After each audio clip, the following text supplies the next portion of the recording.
Kenjiro Honda, surrounded on all sides with army tents displayed, sits in the middle of the Boot District Park with his legs crossed and eyes closed. For the past few minutes, he has been in a meditative state, remarkably peaceful, considering all that has happened. The commander of the AMS 57 Infantry Corps, James Andersson, exits one of the tents and stands outside of it.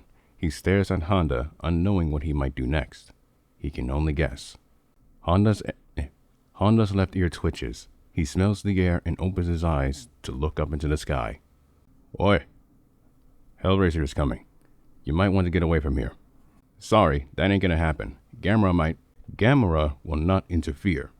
He can confirm that for himself. My master is not telling a lie. He speaks the truth. You heard it yourself. Make the decision, unless you want this place to become the Golden Gate Park. The commander is shocked to hear Gamera's voice, but at the same time, he is starting to understand the gravity of what is about to happen.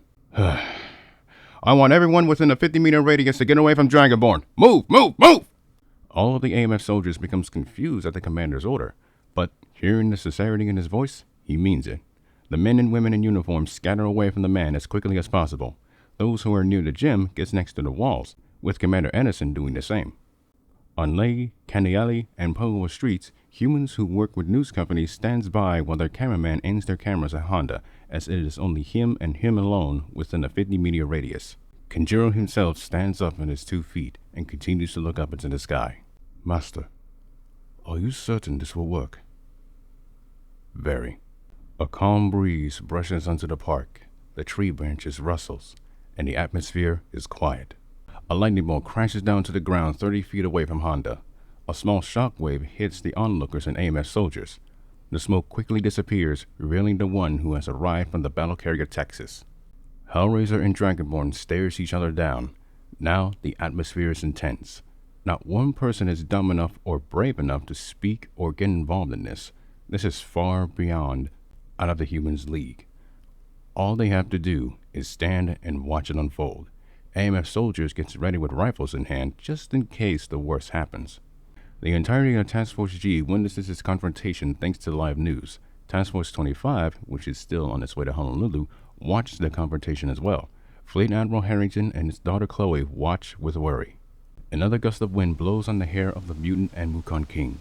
Harrington takes a step forward. Honda takes a step forward. The two slowly walks towards each other. Anxiety is running high as they draw closer to each other. In the minds of everyone, they wonder, what if the two started fighting? What if Gamera decided to emerge again? And how can they get away from him? No one knows for sure. Finally, the young adults stop 6 feet apart. They have not taken their eyes off of each other. Neither wants to back down nor back away from this. Eleanor has rage boiling inside of her with the determination to end this, while Honda is being calm and is prepared to do anything just in case things go sour. The gust of wind stops, and it becomes quiet again. Quite the mess you got yourself into. I'm not the only one. True, but I have a way of fixing it. But first, I have a lot of things that I want to get off my chest.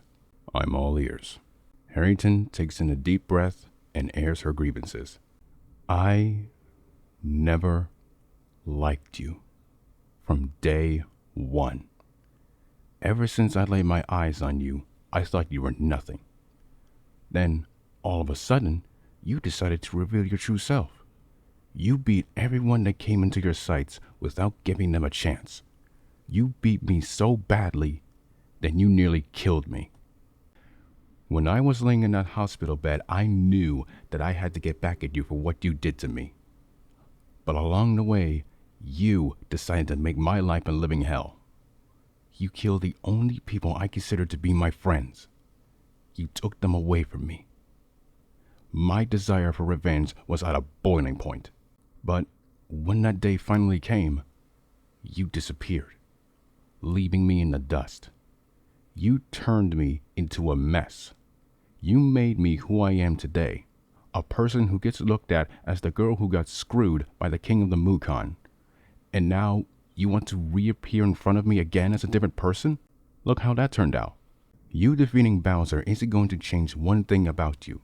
You are nothing but a murdering, mindless being who doesn't even care about anyone else around him but yourself. Honda, without saying a word, listened to every word that Eleanor had to say about him. She lowers her head and continues. Do you know what it feels like to wake up every morning to see a broken mess in the mirror? Of course you don't, because you wouldn't be able to understand. And now this. Godzilla's return, Bowser's invasion, and you as Gamera? I didn't know what to think. Well, at least at the time. She lifts her head up to look at him.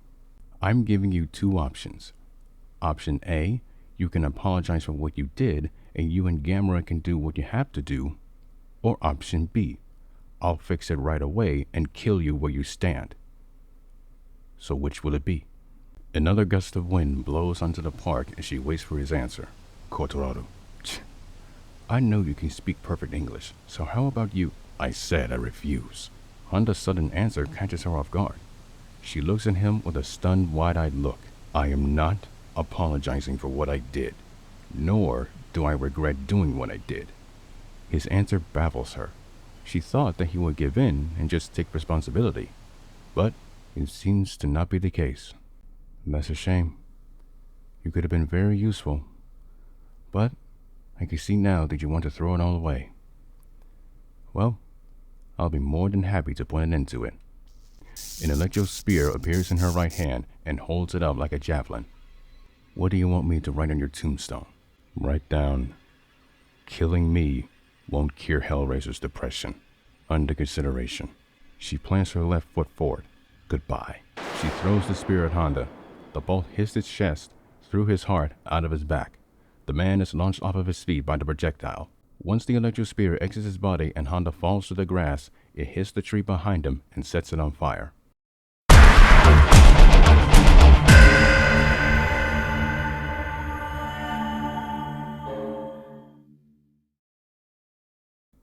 Eleanor looks at the body. As she stares at him, a realization dawns on her. In the past few times when she throws projectiles at him, Honda would always dodge them or negate them with his hands. However, in this instance, he didn't do any of those things. He took it head on, to the heart no less. On the battle carriers Hoshi Shirogane and Texas respectively, Sakusa, Shindo, Admiral Harrington, Jojo, Chloe, and the Giovannis reacts with either disappointment and or guilt. Eleanor looks at her right hand. She has set out to do what she came to Honolulu to do. But after doing it, it feels like... The sudden hacking and coughing catches her attention. She looks back at Honda's body and is immediately stunned to see what's happening. Honda is moving. Not just moving, but getting back up. The man gets to his knees. He inhales massive amounts of air. The fire on the tree behind him enters Kenjiro. As all the flames enters his body, his wound heals up. The man gets to his feet and looks back at her. What did I tell you? Killing me not only won't cure your depression, but you'll make it much worse than it already is. Harrington's anger grows. She generates another electro spear in her right hand. As she is just about to throw another, Kenji suddenly zips up close to her and grabs her hand. How do you not realize it by now? Killing me is not going to be that easy. You saw it for yourself, did you not? Eleanor tries to pull her hand away, but Dragonborn has a tight grip. She is not going anywhere. I don't get it. Why are you doing this? You're literally throwing away everything just so that you can protect what's left of your ego. To hell with having a fucking ego. His response cuts her off, stunning her. I have listened to everything that you said about me. Every perception, every observation, every assumption that you made about me. Useless. Never in my life have I acted selfish or heartless towards others. Wasn't it obvious enough that I treated my own friends, Mario and Luigi, with love and care? Sure, they drive me insane every now and then, but you would have to be a real fucking idiot if you think that it was the opposite. Even when I had no memory, I still treated them with love and care.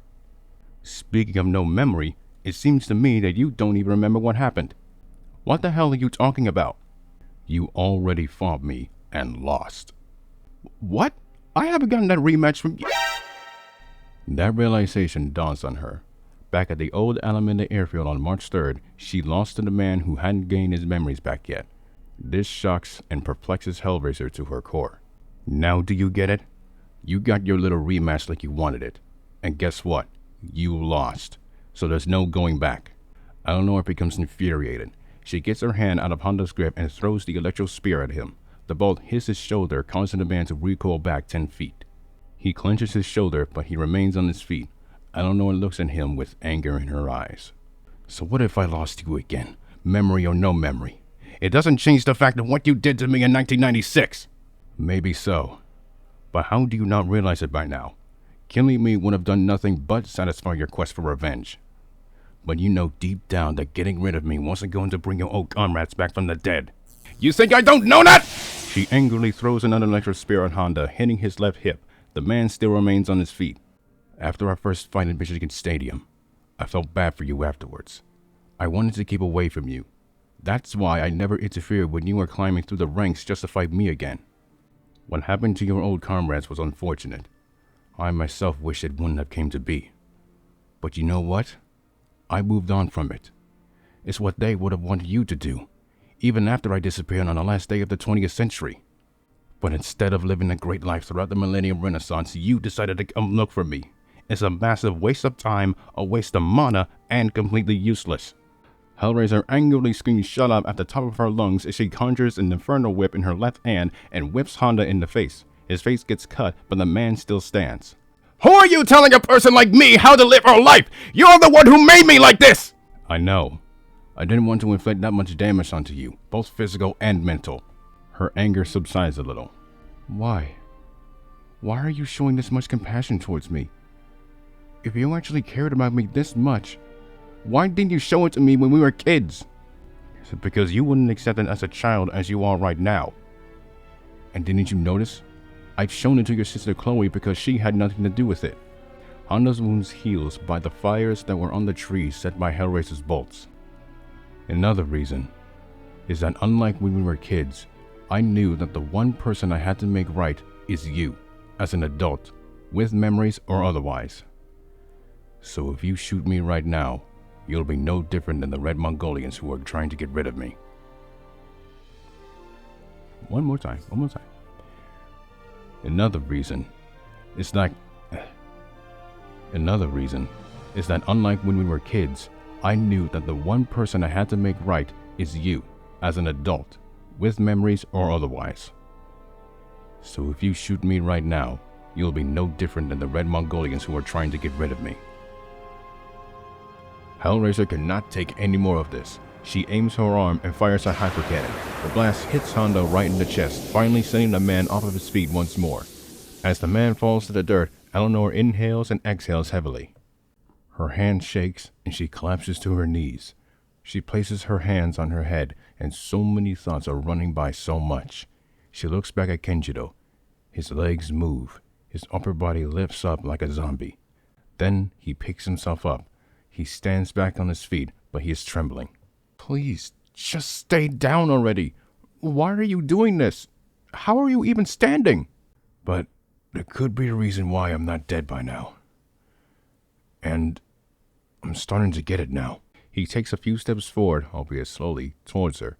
Hellraiser herself jumps to her feet and gets ready. You actually want to kill me for what I did. I can understand that. It's justified. But at the same time, unrewarding. That hypercannon you fired, it didn't go through my body.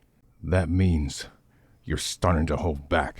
Then shut up. Shut the fuck up. You can't prove that. Admit it, Harrington. You can't bring yourself to get the job done. His words shocks her. Think about it. When we had that conversation in my bedroom, you were opening yourself up to me. And when we decided to help each other, you began softening towards everyone around you. You were willing to seek help. I gave you the opportunity to have faith and trust in me. For 3 days, you were progressively becoming a better person. You even made a friend in college. But even after I revealed my true self once more, you want to throw away all of that progress for some petty revenge. Fucking useless. Hellraiser can't say anything. She backs away slowly as he approaches her. Listen to me. If you wanted to become a better person, you could have done that by moving on from what happened between us without me getting involved again. It doesn't matter how hard it would have been sending a message to everyone that you were making peace of what happened. The fact that you haven't done that makes me sick. Answer me this. Gamera is currently living inside of my body. I was actually warning you to stay away from me because he made a promise to Chloe that if he was revealed to me, he would kill you. But did you listen? No. You let the rage of the past and misconception of me cloud your judgment. Not only that, but you nearly let a bunch of red Mongolians, who I currently have beef with, kill Mario and Luigi. In fact, they attacked you first before going after me, meaning your life was in danger as well. If that was anyone else, sure, I would have slapped him so hard that person's blood would have painted the fucking grass. But because it was you, and I still care about you, I had to hold back. Eleanor stops when Honda gets up to her again. Listen, Harrington. I'm not the same person that you saw when we were kids. I still hold most of the traits left over when I was Anthony Andersson. And if you really want to see what I actually went through before I came to the United States, then you have the option to see it for yourself. Honda's eyes closes. He falls over onto Eleanor, causing her to catch him. He's knocked out. Looking at him, she slowly brings him and herself down to their knees. She looks all around her. All of the pedestrians, news people, and AMF soldiers were standing and watching the entire time. She looks back at Honda.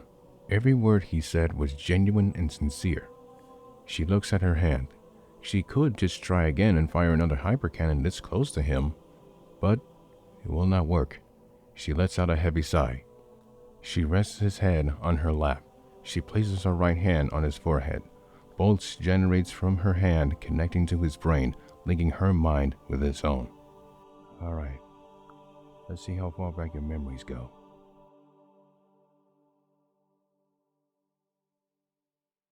Next time is the ending of part 1 of the Guardians of Earth, the story of Kenjiro Honda.